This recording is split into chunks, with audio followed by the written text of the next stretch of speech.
Now new here in the news at 5 o'clock, a Los Angeles-based company has come up with an at-home antibody test. This is where you can, well, potentially see if you have been exposed to the virus and have antibodies in your system.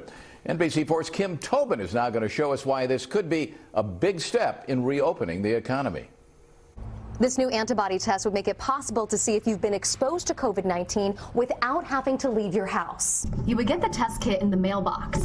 And you'll be able to take a prick of your own blood from the comfort of your own home.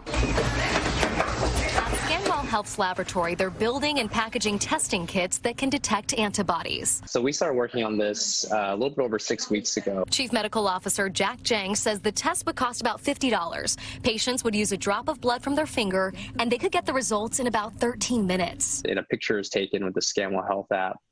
That picture is sent back to the telehealth doctor for review.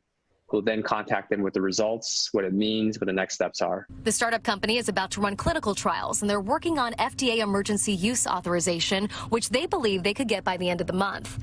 They already have an FDA-approved at-home urinary tract infection test that they were able to model some of the new test after.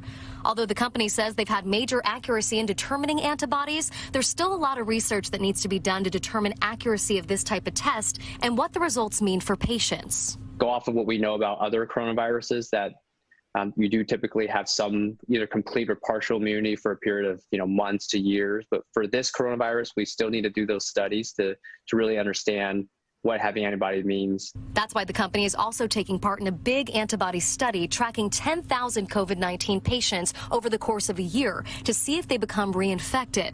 And they're hopeful about how their tests could be used. We do think it could be a key part in getting people back to work and reopening our economy and helping people feel safe when they are at work. Innovating during the pandemic and offering peace of mind as the coronavirus crisis continues.